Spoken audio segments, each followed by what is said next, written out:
So first of all, the fact that we're talking about this subject in 2024 is a victory for all of us who believe in this format and love it and want to see it survive and prosper, and it is. So again, thank you all. So we're going to talk about what is the future of this? What more can we get out of the groove? And we have assembled a team of really excellent people here who have spent a lot of time in their lives to bring this process forward. So we'll start over here. This is Mark Döhmann, who's a turntable designer of some excellence. Has designed some incredibly good turntables. And we're not going to mention brands. We don't want brand placement to get involved in this. Döhmann Audio. Craig Milnes from Wilson-Benesch, who founded a company as vinyl was going away to build a turntable. So that was kind of crazy, and that's worked out well for Craig, and we're going to talk about his accomplishments too. And Leif Johannsen from Ortofon, who has spent the last 10 years plus designing some extremely high-end cartridges and bringing the whole subject forward. And then we have J.R. Boisclair over here, who has taken over from all of our mentors, Wally Malowich, and brought forward those setup products to another whole nother level and taken this to an extreme. So my first question to the panel is, what has happened over the last decade that has brought this subject to where we are now, that's brought vinyl playback to a much higher level? Because I think everyone here will agree that over the last 10 years, we have brought out of the grooves things that we had no idea were in the grooves. And that the people that invented this in the 50s, they never heard what was in those grooves, which is an irony. So Mark, why don't you start and tell us what you've done over the last 10 years to make this better? Okay. We are relying on wonderful music that was embedded in the groove back in the 1950s and 60s. Anyone who's heard, say, the Royal Ballet, Keith Wilkinson, the Answer May recording of that, when you look at the back of that vinyl and you see 1959, you go, hang on, they were putting something in there, and only in the last 10 years do we feel that we're finally hearing some of the incredible sonic beauty of those recordings, almost like you were there at the performance. So obviously they did something right back then on that side, which is what I call the landing side, and we work on the takeoff side. And JR, his mentor, was also one of my mentors, Wally Malowitz, and Wally was not backward in coming forward with his opinion. Like he would say, Marco, you idiot, your basics, and he'd reinforce his master's in mechanical engineering.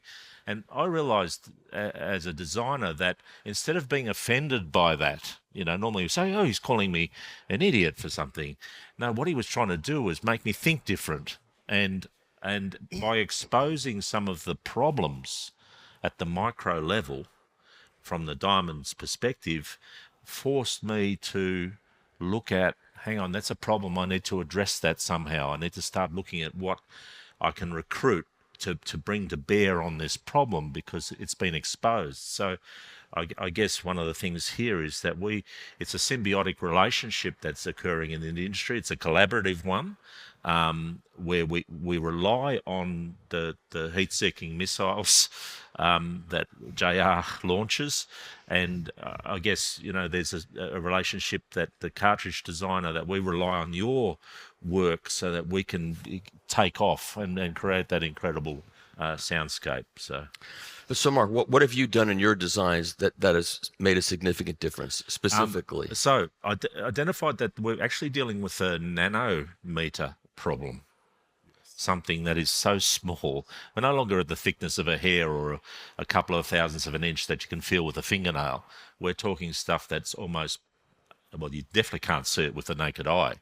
However, with certain tools, we are now realizing that things that are in the groove are as low as 20 nanometers. Okay, we're actually transducing, we're picking that up. That's the realm of microscopes. That's the realm of research departments. That's the mining companies, medical companies that are looking for atoms. So what we thought is, well, what are they doing to clear up their images? What are they doing to make their resolution improve?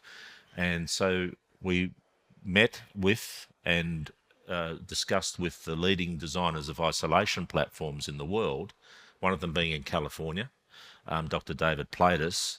And I said, David, is there some way that we could integrate your technology that is proven to work in the nanoscale and the angstrom level scale in universities and defense and aviation and space exploring? I want to join that together with what I'm trying to do for playing records. And it was that seed idea and that collaboration that led to the first product that we did, that we felt addressed isolation. Now there's a lot of products that are really going the same level. I know Craig's wonderful GMT table is using a laboratory grade isolation system to float that turntable and break contact with Mother Earth. And what is the problem? Vibration from the ground. The laboratories and universities, they're looking for a gold atom in a eucalyptus leaf. Why? Because if they find a gold atom in a eucalyptus leaf, they know the tree that it's planted on is drawing up water and there's gold under there. So that's how the level that gold exploration is getting to in Australia. So ground-borne disturbances from the highway 2 kilometres away is blurring the picture and they can't see. And you can throw 10 tonnes of concrete at it. You can put another 4 tonnes of cast iron on top of it and put your microscope on top, and guess what? It's still blurry. You've got to break contact with Mother Earth to make it think that it's floating in space. And that's a very, very low frequency solution. Air systems that go very low frequency. We use a mechanical spring system that's very low frequency, and it cuts out that road traffic. Now, what is the noise in your room? It's a loudspeaker. It's your subwoofer. It's your kids running up and down the hallway on a wooden floor. It's an old English house with a compliant wooden floor and the washing machine next door rattling. There's all forms of this environmental noise. So having something that's rigid and a high mass, it won't get rid of all of that vibration. So what we try to do is take it to that nano level. Okay, so I have to say this because my partners would be very upset if I didn't say that I'm the editor of trackingangle.com website. They'd be upset with me. And I'm also an editor at large at the Absolute Sound. So, okay, now Craig, you produced the first tone arm using carbon fiber, correct? That's true, yeah. That was nearly 35 years ago now, when we got funding from government. We've had quite a lot of funding from government. I think we got over $500,000 for the GMT, which we had to match. So that's the level of investment we've made. I just have to interrupt and say, as an American, if anybody went to the United States government and said, I want to get $500,000 to do something to design a new turntable, they would laugh them off. They would send the very first, Wilson-Benesch was launched on a grant. We got our first project where we developed the carbon fiber sub-chassis in the turntable. We got £15,000 and we thought we'd won the lottery when we got that. So it was a tiny amount, really, when you look back on it. But it was that initial input of finance that helped us get off the ground. And part of that business plan was, in fact, that we said vinyl will never disappear. It will be hit by what's happening in the digital domain, but eventually it will come back and become a more esoteric but still very strong medium. And 35 years later, I'm sat here talking to you about it. Yeah. So that's vindication for it. I was thinking about what Mark was saying. I don't know how many turntables you've actually brought to the market, Mark. How many? It's not a huge number, is it? No. If I count back to 1982, as individual models, there's 5. 5. And we've done, the GMT is 3. We've only done 3 in our history. And I think what we're talking about here is quality, not quantity. And what we've been doing is a huge amount of work, but not actually bringing a lot of products to the market.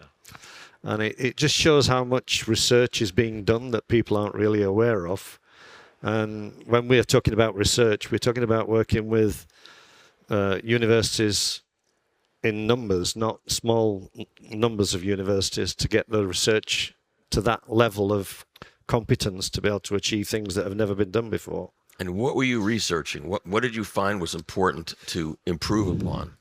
Well, perhaps one of the key aspects of the GMT that we think we've really done something special is the motor. We got funding about 15 years ago to do what was called the Mondrian project, and that was trying to drive with a direct drive motor a magnetically coupled platter, and it failed completely. So that was £186,000 worth of government funding that we didn't have any results from. So to get another grant after failing was quite an achievement, because you, generally speaking, have to prove that you've been commercially successful. But we'd had like 14 other grants before that had been successful, so they were happy to fund another research project, which was $356,000. And that gave us access to a number of scientists in the local university as well as the Advanced Manufacturing Research Centre. So we could introduce all sorts of new materials science that typically an SME would just not access, because just the machine to grow titanium parts is £1 million aerospace machine that normally makes insanely expensive products.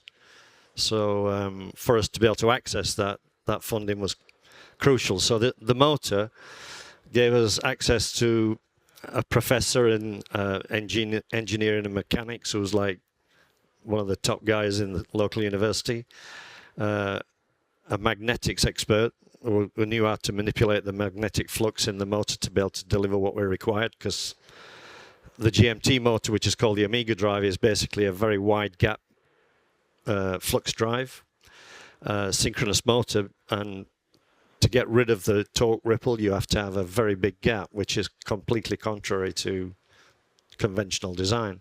So it's not a motor you would see anywhere else in the world other than in a turntable. So that kind of approach is only possible with somebody who knows a lot about magnetics, and we don't know that. We have to go to an expert. So it's that kind of funding that enables this to happen. And so you think you've solved a lot of the problems that existed in direct drive motors? Well, your videos that you've kindly done on the GMT have actually demonstrated that, because I think the latest count is about 110,000 views on that. And they're not the nasty people saying, you can build a turntable for $100, it doesn't make any difference. These people say, wow, I heard that. Yeah, it's some good comments. And that's testimony to the effort you put in to bringing this to the wider world. And you should be congratulated for that. Because this is all about velocity sensitivity. Yep. And so if a motor is moving not perfectly, every deviation is creating things that you can maybe not hear outright, but when it's solved, you hear the difference. I mean, Craig and I, we talk, right? What he just mentioned there about widening the gap. Now, typically in a direct drive system, you have a perfect revolution for one revolution, and you can demonstrate that to everybody, that you've made sure that it's like the guys who are in the 3,000 meter walk, and they have to walk that special way because you've just run. You see, you're not allowed to run, but you have to walk, you see. So there's this stopping and starting that I'm not allowed to go too fast, and it creates confusion in the servo system, and it becomes a jiggly system. So what Craig's done is he's split the gap so that as it's correcting, it's doing it so gently, but it's not. What do we pick it up? What's our measuring gear? It's this, and we hear it. Yeah. Even through YouTube videos. Yeah, that's what's so funny. So it's redefined what I think direct drive technology can do. Now, in 1970, there was a perfect direct drive built, and they made millions of these direct drives, and it's never been bettered, if you follow the marketing. However, Craig had that problem. We've all seen the problem. Why didn't you use another Technics direct drive? Why didn't you use another well-known Japanese direct drive? And sorry, I love Technics drives. I play them, right? Because it brings a lot of quality to people for not that much money. So we Exactly. love that. So why did you go to that extent, Craig? What was the problem you were trying to fix? Well, we all know what direct drives do. They start up really quick and they chug around really like unstoppable. But there's always a price to pay for that particular characteristic, and that is cogging. So in the GMT, we get down to 0.00134 Newton meters of torque ripple, which is almost immeasurable. Immeasurable. And you hear it, even if you don't know what you're hearing, you hear something that makes you go, oh, and that's what the readers and the viewers on YouTube It's hear. one of the reasons that I've hung on to the belt drive system, which is technically imperfect compared to a direct drive. But you filter out the problem. Yeah, I'm trying to achieve the same goal. We're working to climbing the same mountain. We're trying to get to the same area through those means. So I think in terms of have we reached peak analog yet? I don't think so. I mean, you're seeing this occurring. These new, Craig's got the bone and he's got into it. I don't know whether you've seen the show here. There's a new tone arm that's been roughly in the last 2 years. It's started to filter through. Last year it launched, got a lot of attention. This year we can see it in multiple rooms. It's a whole new way of doing a pivot, and it's not high cost. In fact, it's incredibly cheap compared to the market conditions. But it solves fundamental problems in tone arm design that none of us have been able to fix for the last 50 years. Now, if we said that there's no more development happening in analog, there's proof that a fresh idea from a new, very, very intelligent, clever designer it has upset the apple cart. But the benefit to the vinyl community is they can access that at a relatively affordable cost and get an incredible boost in performance. Okay, so now we've talked about the turntable side. Now let's get to the transducer side, which is so critical to all of this. So Leif has been very busy with that for the past decade, at least. 2 decades almost. And I remember coming to this show and meeting you, and you started by dropping a rubber thing on the ground, a little ball of rubber, and it bounced and it bounced and it bounced. And the next ball of rubber dropped and stopped. And then you showed me selective laser melt technology designing the shape of a cartridge that could never be machined. And so why don't you talk about what you've done for the past 10 years or 20 years and all of this? 20 years almost, yeah. Yes, well, first of all, the two subjects we just addressed, stability, both when it comes to referring to ground and also speed. That means everything, in my opinion, because what we are talking about is about timing. If you're talking about the revolutions, and it has to be stable, because if it's not stable, it goes directly into the music. It's not. It's like you have an amp. What comes into your power cord, well, goes directly out to your loudspeakers. So this is extremely important. So I'm happy to hear it, and this nano sort of size we are talking about. Yeah, it's incredible. Normally when I have a fun talk to people, then I would say, now I'm going to talk about something which we cannot do. This is basically impossible, because how would we ever get nano size signal out of this groove? Because we don't have any probe which is nano size. So it's for me, definitely at the beginning, I needed to learn what is in the groove. What is the groove like? Because if I don't know what the groove is like, I cannot make a cartridge that can take the signal out of it. And I think these two things goes extremely together. You need to think about both at the same time. And one of my philosophies in designing cartridge, apart from really learning about the groove, is also to figure out how can I reduce loss. If you have a transducer, and this is now the transducer where you have to take the groove shape through, that then becomes a velocity because it rotates, to a voltage. So you have to make this transformation, and in every transducer, when you have to make a transformation, there will be some losses. This is how life works. And also in the design, there will be some compromises. So for me, it's been really to overcome the losses and overcome the compromises to get the best thing out of the groove. And I would put it in this way that you need to have a housing that can connect safely to a tone arm. And you want that housing to make sure that your magnet system is where it's supposed to be, and it's exactly in this position, because you want the stylus at the end of the cantilever to do the job perfect in the groove. So the housing, which for many people would be a dumb part of a cartridge, just has to look good.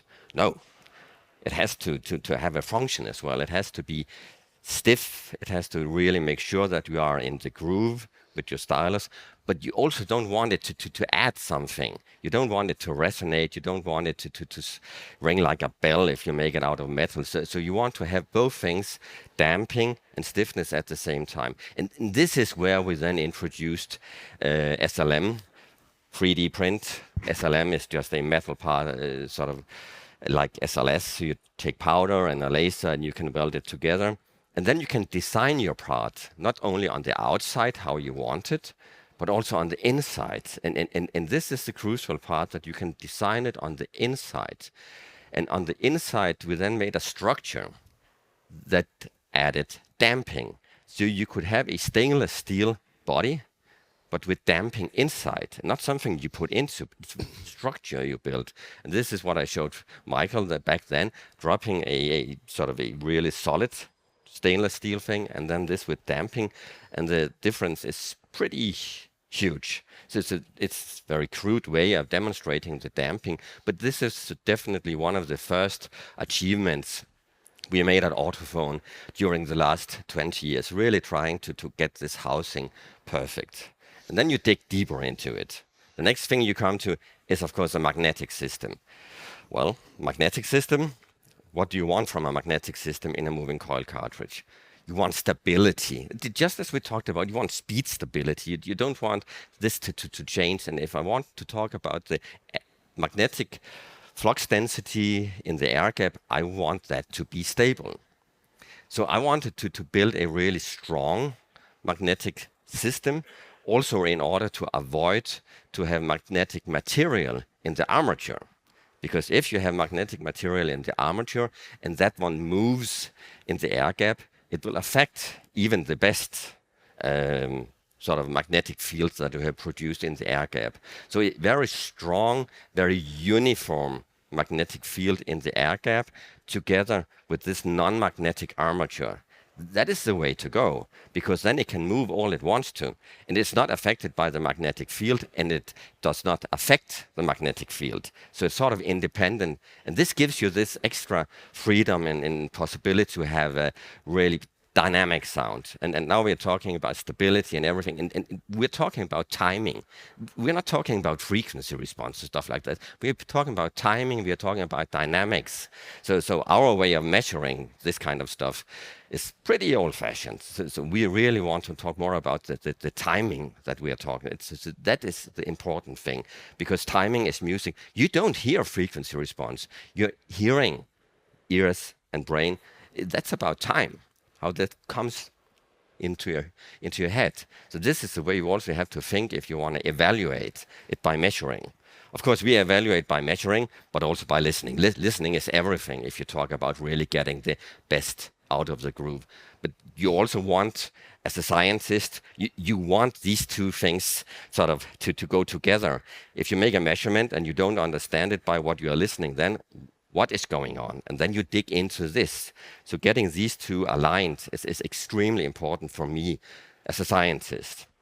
Now when we dig a little bit further down, we're down to the cantilever level now and to the stylus, then it's about material. It's really about material. What do you want from a cantilever? What do you want from a stylus? From a cantilever, you would really want this to be stiff. So any movement out there from the stylus, you want that to go directly to the armature. You don't want this to bend or do anything that is unwanted. You really want it to go directly to the armature to get this movement into the armature and then get voltage out.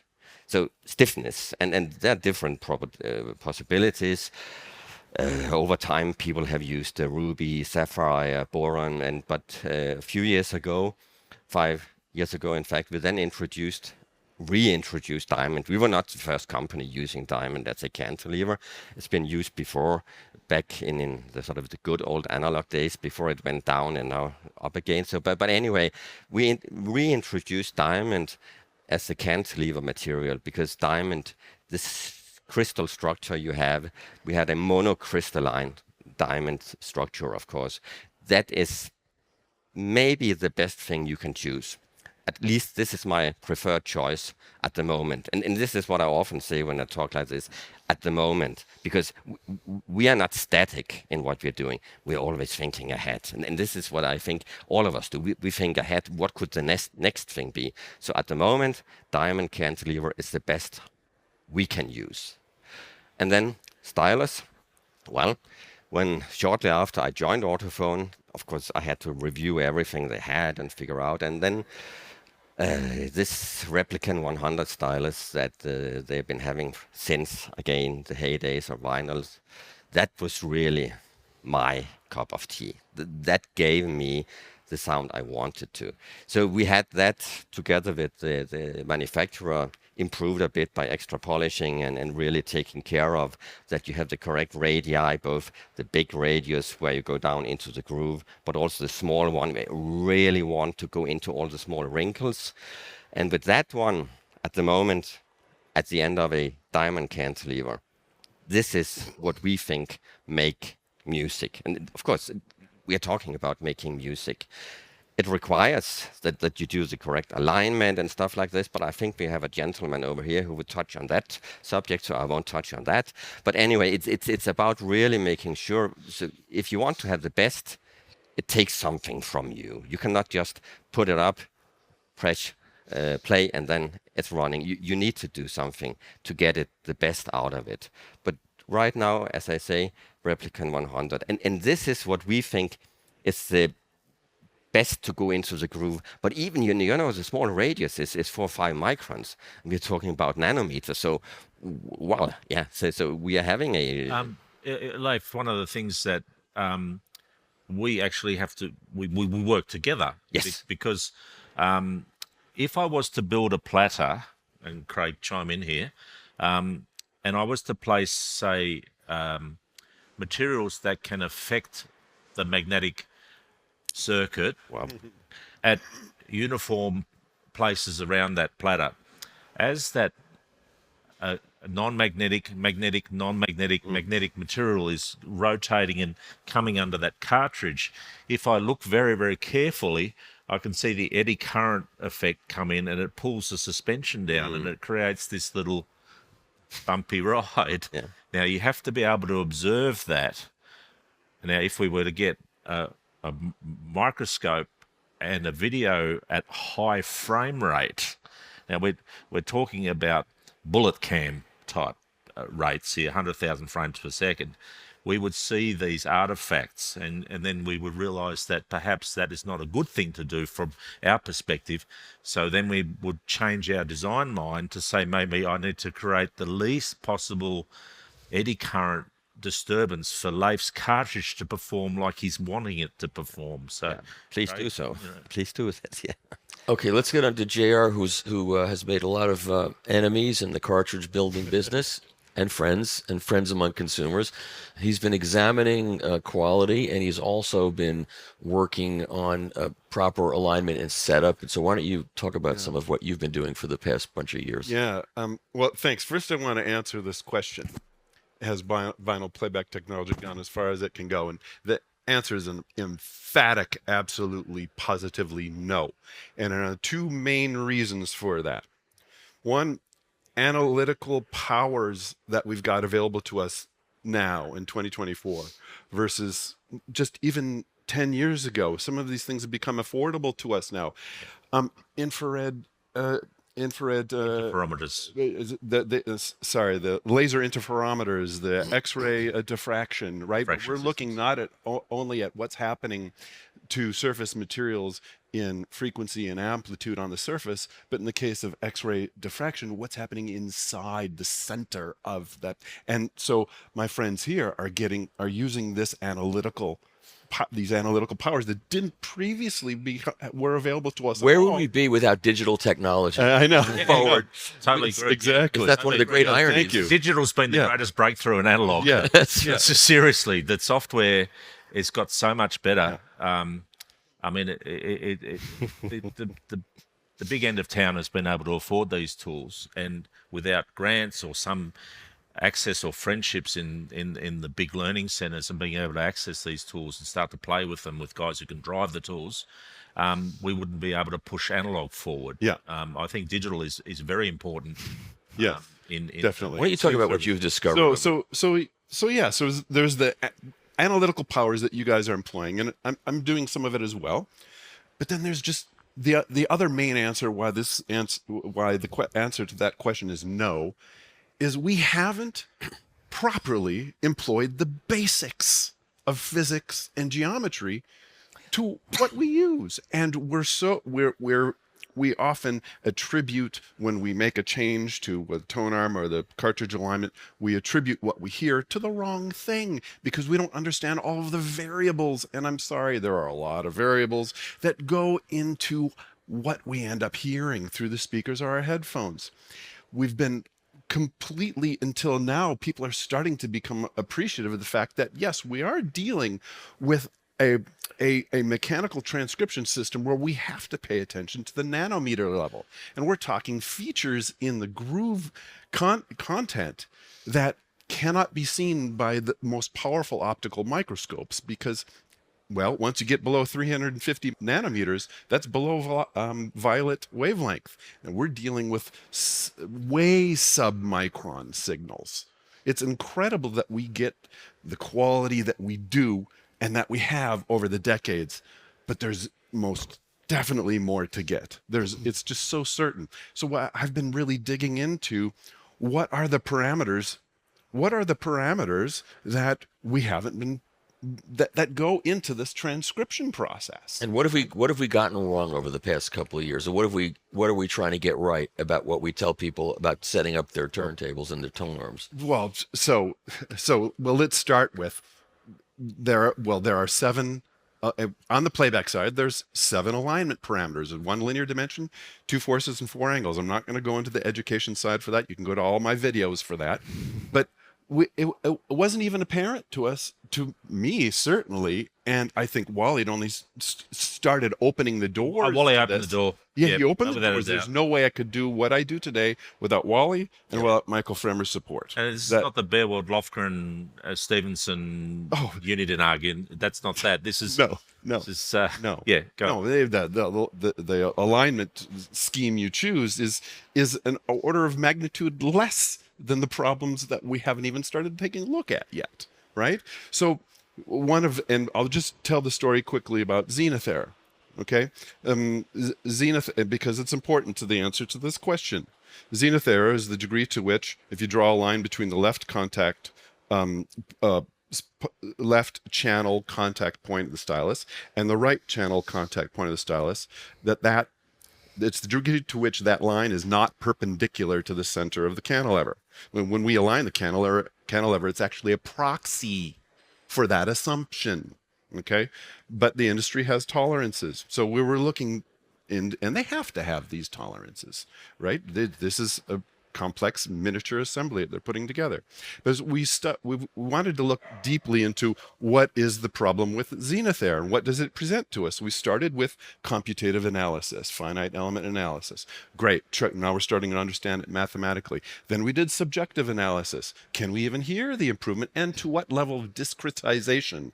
By the way, it turns out to be a 1/2 degree, which shocked me. I didn't think a 1/2 degree was possible, that we could perceive it. And then the next portion we had to look at is, what does it look like electrically? Well, for that you need a test record. All right. So I've got a stack 12-inch Hive laboratory test records, the NAB, DIN series, CBS Labs. So we started looking at what's going on electrically. And we were shocked that we were not finding what we thought we should be finding. It wasn't working out mathematically. So we had to, and this is the reason why we're at least a year late for writing our scientific paper on this single subject, zenith air. We had to dive into what's happening at time of cutting. And then we found tons of opportunities where there's slop there too. Asymmetrical cutting styluses, which guarantee crosstalk cut right into the groove. We see lots of those. Cutting zenith air. There's the degree to which the engineers do what they do. They're all aiming at the same angles, but their ability to hit them is very limited because they don't have the tools. They make beautiful sounding records regardless. All right. We know this, but they can sound better. And the other point I want to interrupt for a second is that you could put a round stylus on a cartridge, put it in the groove, and it'll still make beautiful music. That's what's great about this. But it's a mechanical certainty that it cannot extract everything from the groove. That's right. Right? So I'm just so excited that just on the level of basics, the employment of proper transcription regiment, right? That there's so much opportunity just there. I think I also know you enjoy the thrill of the hunt. You know what I mean? To find that. Yeah. To get to the final end point. And we had a joke amongst us is JR's like the guy where Chernobyl's happened, and you go, JR, can you go in and find out what's wrong? And we'll watch it from a distance. Because he's going to uncover all these things. But that's to the industry's advantage, we feel, because if we follow closely and oh wow, we get new learnings, and it drives our thought processes on how we can improve to get upstream. So I think we're just starting analog. It ain't over. It depends on whether, if you want to make a lot of product, etc., you don't care about these things necessarily. A conical stylus in a great, old vintage table, it still makes beautiful music. But we're sort of obsessed with these tiny little things to find them and fix them. It's a part of our pleasure that we get out of being on this side. Let me ask you a quick philosophical question. If what you're discovering is all the records in our collection are probably manufactured incorrectly, and everything we're doing is incorrectly, does it matter that we go through all this work to set up our cartridges, knowing that it's 5 years ago I was saying make the cantilever parallel to the hash mark so you have no zenith error, but now we find out you have lots of zenith error. Now that is a great question. Okay, so on the cutting side, the degree to which the engineers can err in either direction for any one of those four angles is equally likely clockwise versus counterclockwise. So if you were to tabulate, let's say across 1,000 cuts, the error of the four angles that they have to pay attention to, you would see a beautiful distribution curve, right? With the bulk of all of the cuts right in the center, right? So there's a probabilistic reason and a mechanism here for why we should say there's slop at the time of cut. Fine. But if we at Playback aim for the mean, we stand in the best statistical position to gain the most out of all records, full stop. All right, so we can't control that. We can control what we do on our side. I'm working to help develop some tools to help on the cutting side to improve their accuracy, right? Because I know that they don't have a lot of the tools, or some of the tools are very coarse. But one of the things that needs to change is the public's understanding about what they're doing when they make any particular change on their tone arm or their cartridge needs to change. Like I just released a video 2 days ago that we need to stop talking about when you raise and lower the arm that you're changing SRA and VTA. You are changing those things, but what you hear is dominated by other factors. We are not hearing the change and improvement in SRA VTA. That's one idea. Here's a second one. What are we hearing? Change. We're hearing the changes in vector forces in the arm. That's what's dominating.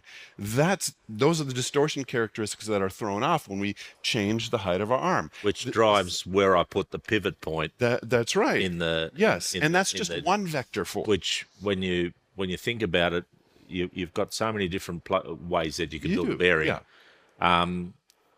If now knowing this, Yeah. why would I put my bearing points at that height and not just slightly below the Yeah. tip point? And so, but that doesn't mean. I mean, I've seen pivot points right up here, and the vector force is pulling up. And that has it. You know, it There's still an works. impact. It still drags the thing through a groove, but Yeah. from an optimal perspective. And by the way, the other night we just did this in a one full turn, an eighth of that, just from there to there, audible Yeah. on a VTA adjustment. Yeah. So it's having an effect through. But it's not vector. VTA. It's not vector VTA. forces. And But we hear it. We hear it. But So we we've hear been it. assigning We hear it it. to I'm not VTA. saying Yeah. don't change tone arm height. Yeah. I'm saying let's isolate the variables. Yeah. And when you can change, and then the point about SRA and VTA, and please speak up if you feel differently about this. All right, Leif? So there's a widespread belief amongst audiophiles and audiophile press that when you hear sibilance and mistracking from your system, it's usually the cartridge to blame. The cartridge tends to get the blame, but it's almost never the cartridge's fault. It's almost always the fault of the tone arm being out of control with its horizontal torque forces or static friction. And it's the damper inside of the cartridge that's squealing for mercy, because it's subjected to a 6-to-1 lever arm in there, by the way. And the damper is just not able to do its job because it's being asymmetrically compressed. But we tend to blame the damper. And then the cartridge manufacturers, they get the complaints. Hey, your cartridge isn't tracking as well as my last one. Well, you bought a race car and you had a sedan, but that's beside the point. They're getting these complaints. So what do you do when the public, and I would do this too. What do you do when the public doesn't understand these forces and understand the problem's really the tone arm?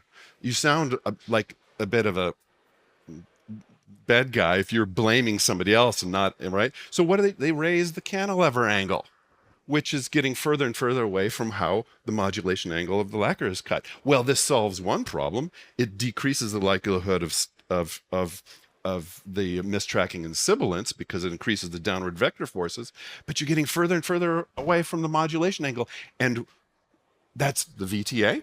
And we don't know, we're not aware of what we just lost, because it's the type of error of omission, not commission, right? And we could hear what it sounds like to change the VTA at the head shell, not at the arm height.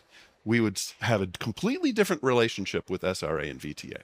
Yeah, which are two different things that respond to, one to horizontal modulation, another to vertical. Sorry, on the education. No, I definitely agree. So I never changed my tone arm height. I put it as I think would be suitable for different records, and then it stays there. When I have to change SRA, VTA, it is in the head shell, of course, because that's the only thing that makes sense. So I totally agree on that. I've always done that, never the other stuff. And also, if it comes to, if you have to change it a lot, then you really have to move it up and down to get some effect on the cantilever. So I put in a shim or whatever I need to do in order to change these angles. That's my way of thinking as well. And just to give you a level of the scale, the average, I've analyzed several hundred cartridges in the lab. Clients send to me. The average. Talk about that. Talk about the results of what you discovered. Oh, okay. Analysis. So people send their cartridges to me for analysis in the laboratory. I analyze it for the 4 angles: zenith error, SRA, VTA, and azimuth adjustment. And then, of course, I check out crosstalk in both phase and decibels. And so I tabulate every cartridge that comes through. I got a database now of how the industry is doing. The average VTA error. Now, ideally, we would all be at 18 degrees, but 15 to 20 is great. Okay. The average VTA is at 27 degrees, and that's dynamically measured, means under vertical under the stylus drag, a moving record. That's 7 degrees away from the maximum acceptable and 9 degrees away from totally optimal, right? How much of that is accidental and how much of it is done purposely? Well, part of it is done because of this ignorance in the industry that we're not getting our tone arms horizontal torque forces under control. This is why the Wally skater is my favorite tool. Yeah. It's my favorite tool. That's People look at- anti-skating. Well, people say, well, it's just for anti-skating. No. It's to measure horizontal forces and static friction, right? And it's amazing when you get that under control. I mean, some people's arms are already good, but it's shocking the degree to which people say, well, I thought I had good sound before, but when you can relieve that damper, Or they of say asymmetric- it doesn't matter. They don't believe in anti-skating. right, Well, right. That Yes.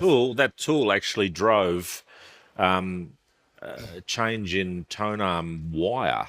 Yeah, So all of a sudden the wire spring forces and where you exit that wire out of a tone arm become mission critical. yeah. To the point where you sometimes see rather thick tone arm Yeah. wires and the first thing you do when you take it home is you pull them out and you put the really very fine compliant and what you wrap it in. And we share that information with tone arm. I'd like to know what wire you use. Yeah. Yeah, there's always a bit of spring. So- it's a bit Talk amongst yourselves. brilliant. Talk amongst yourselves later when you want. The to your point, right? There is at least one tone arm manufacturer that says, well, my tone arm sounds worse when I apply anti-skate, to which I say, I believe you. But what was the horizontal torque force on the arm before you applied it? Yeah. Because if it was already headed to the, it was already 10% of your VTF headed to the outdoor, and then you added more force, no wonder it sounds worse. Measure what you've got, so you know your starting point. This is Wally saying basics. This is the domain then of the turntable whisperer. That a customer, look at people who are getting into the hobby, right? We had a gentleman here yesterday. He's just getting into the hobby. He's loving buying vinyl. It's opened up a whole new world for him, and the collectability and all that stuff's happening. So for him to be thrown in that deep end, right, it's scary. So we need a if Michael's here, Michael Trey, there he is. Michael's a bona fide turntable whisperer, all right? Indeed. He helps the people implement. He does all that stuff for us. So it's actually leading to growth in the industry. We're in Australia. We've got I'll mention it. Hey, Chris Camilleri, new into the industry. He's gone down the rabbit hole. He's learnt how to do it. I now relax because Chris can go and help a customer out. So we went through the dark ages, I feel, which was everybody leaving and a lot of the retailers lost that expertise and everything, but it's coming back. Young people are getting involved. They're starting to get obsessed about these things. It takes a certain personality type, but they are helping the clients make it easy. So if any of this stuff we're talking about is scaring you, relax. Find your turntable whisperer. They'll take care of it. They'll make this easy. Because I figured we might be frightening, like, hell, and we'll go to streaming. And that's one of, when I do my seminars, that's one of my concerns. And inevitably, somebody in the audience will say, I'm so overwhelmed, I'll just go to digital. And then I say, wait, remember something. We've loved it as much as we have, being as out of control as we are. All right? This is our starting point. We already love it. The point is, there's more to get from the groove. And when you experience it, you'll never want to lose it. One comment of what you're saying both is that one of our quests here should also be education. We need to educate end users, retailers, and everybody about how to get the best possible sound. And it can go for the really high-end stuff, which we're basically talking about now. But it also goes for more basic stuff. People get scared away. What is this? What do I do? We need to teach them how to deal with this, and then they get confident, and then we are rolling. So that's extremely important that you think about that. And I realize there's some risks in scaring people away with all of the detail and the minutiae. When people come to me and say, I've got my thing set up and it doesn't sound right to me, what's wrong? And some people bring their turntables up to me and I go look at it and I see what's wrong and then I fix it and then they go, now it sounds. And one guy said to me, my wife and I sit there and we listen to records all day and night now, but we couldn't do it before. It was something was wrong, but we don't know what it was. We couldn't hear it. Yeah. Now we hear what's right. When I get people calling me, say, hey, can you come to me to fix my turntable? I try to resist going to them. I warn them, first I charge a lot of money to come to you. Have you looked at my videos? Because I'd rather teach you how to fish. And that's why, when you get my tools 7 days a week, you can access me. I'll walk you through it, right?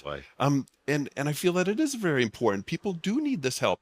And once I have the initial conversation, once they watch the videos, and then maybe there's a couple emails, maybe there's a phone conversation, they get it. And then it's done. They can teach other people. And that's how it's working. That's great. How many people are saying to themselves, I'm just going to get a CD player? I forget all this. Yeah. So what do we see in 5 years? What do you think you're going to find in 5 years, like in what you're doing? Well, one of those things you touched upon, this poor little suspension, the damper that is really having a hard job. This is where we are doing a lot of work right now and have been done the last few years, and we will continue that work. It's a very crucial part. A little bit, like I said before, dome housing, well, it's not done. Suspension, that's part of rubber. That doesn't matter. It just has to be there. Yeah, but if it's not working right, you can forget about everything else. All the parts have to work together. So from our point of view, definitely looking at different compounds and looking at the sort of different way of suspending the cantilever is something we think could make a big difference. Basically, all cartridges are suspended, damped the same way today. Very old-fashioned. We have done that for years, but I think there is more to that. So we want to look into that as one point. Well, and also we are talking about nanometer. We need to get out of this groove. Yeah. So, do we have the correct stylus shape now? Could we optimize the stylus shape? What can be done?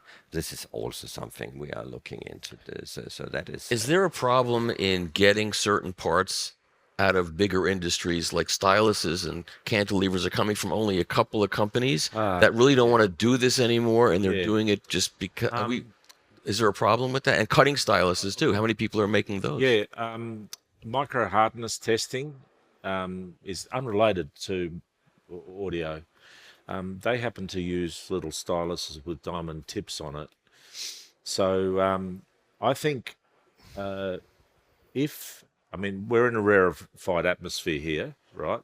If we can't get the diamonds from those manufacturers because they don't care anymore, then get the diamond and the cantilever, knock the diamond off the cantilever, and get it glued on by someone who does care. So I see in amongst the community of rebuilders, the cartridge guys who are retipping and rebuilding, they will find a hole in that market and go, hey, I can take an old Namiki, I can knock off the diamond that was glued 15 degrees out of whack, and I can glue it on straight because I've built the tools and the jigs. Now, they'll charge for that service, but in the overall cost of a high-end cartridge, because if we're paying, say, $20,000 for the top-of-the-line, great-sounding cartridge, and we get it and it's sent to JR and it's so out of whack, well, it's not, the manufacturer couldn't fix it to give it to us, so find someone who can, like the aftermarket hot rod guys who will take your ordinary sedan and turn it into a fire-breathing monster that can beat on Nürburgring. There's a market for that, the tuners, and so I think the passion in the industry from that sector will be okay. I'm not losing any sleep. So you're seeing in 5 years, you've just finished this fantastic product. Do you see in 5 years you're going to be able to do things to it to make it even better? Well, the name of the product is GMT, Greenwich Mean Time, and it's System 1. So the system part of this description is that the whole system is made up of individual parts that is a subtractive process to create new products.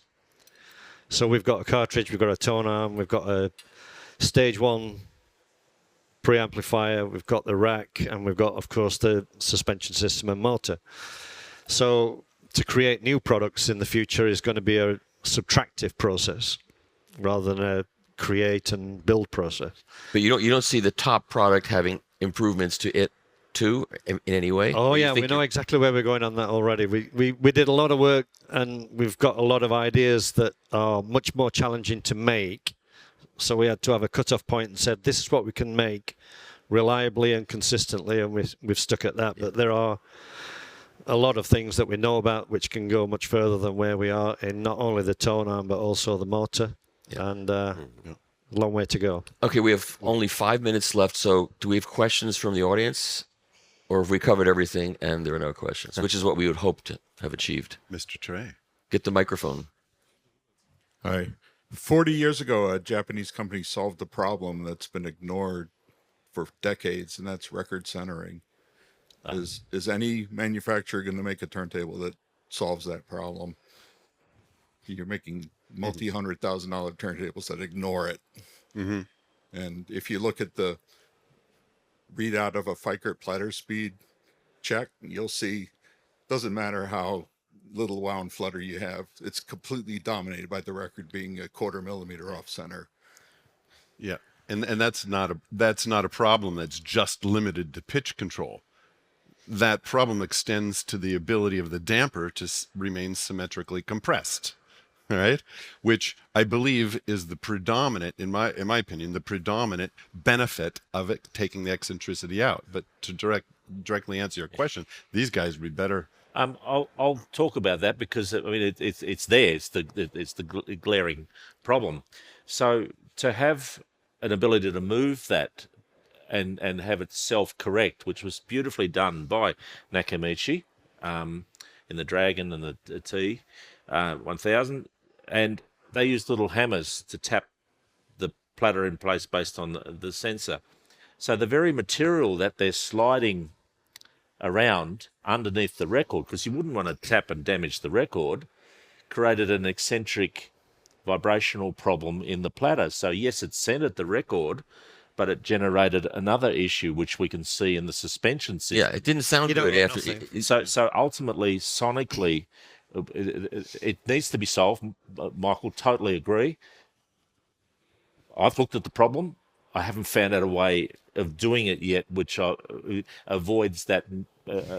It needs to be at self-balancing and have some adjustment for that. I think if that's a concern for you, then I think DS Audio have got Yes. a device which can easily address At the that moment, problem. optically So- measuring it and then adjusting it by hand is like they do on the lathe. And it works. That And it thing works works wonderfully. great. It does work, yeah. So It's just time-consuming. it's to do much that. less intrusive on the other aspects. And of people the say, "You're going to do that for every record?" Well, I clean my stylus for every record. I don't. After So the first I put glass that of thing- whiskey, I put that device on, stuck it boom, and then play. it's centered. And when you hear that, I mean, at the Warsaw show 2 years ago, they used that to play an Adele record, and everybody in the audience could hear the difference with an Adele record, which is not like long sustained notes, except when she was warbling. But you know, Yeah. it worked. Yeah. Yeah. So there is a solution. It's not done automatically for you. Craig's got automatic VTA now. We can sit in and adjust with our phone. You mean automatic So height vector control? force adjustment. Yes. We got to change the language. Yeah. right? Yeah. But And I put that in my review. You hear a difference, but what are you hearing? It's not VTA. Yeah. It's But you something do hear a else. difference. Yeah. Yeah. The fact is, you can hear the difference from your listening position. Yes, you can. You're It's not just stood not next to the VTA. record player out of the central focus of the stereo image that you're supposed to be evaluating. To push a button and have the arm go up Yeah. is really nice when your Oh, I phone agree. rings or your wife comes down and says, "Turn that on." You know, you can push the button. It's a nice All thing. digital. Yeah, right. Exactly. Yeah. Yeah. No more questions. We have 2 minutes, and we're very precise here in Munich. Anybody else have anything they want to add to this discussion? You asked about the next 5 years. Yes. Of all the cartridges I analyze, 1 out of 8 do not meet manufacturer specifications. Okay?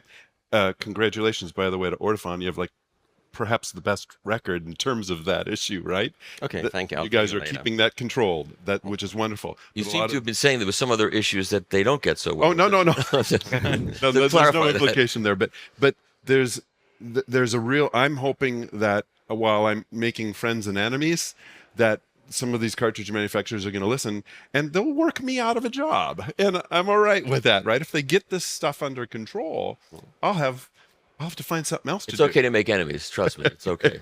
Yeah. So there's hopefully we see in the industry, they start paying attention to what they get from their vendors as well as what they're doing with the final assembly. So I want to thank everybody for participating in this panel and for all the work that you're doing to make this better, and it's gotten better. And I think for every one of us, the fact that we're here talking about vinyl, and vinyl is all over the place downstairs, and we're all playing records, is like a dream come true for most of us, for many of us, for our playback. Because if it had gone the other way, I'd find some other work. I wouldn't be doing this. So thank you all for coming, and I hope you found this useful. Thank you, Michael. Thank you, Michael. Great.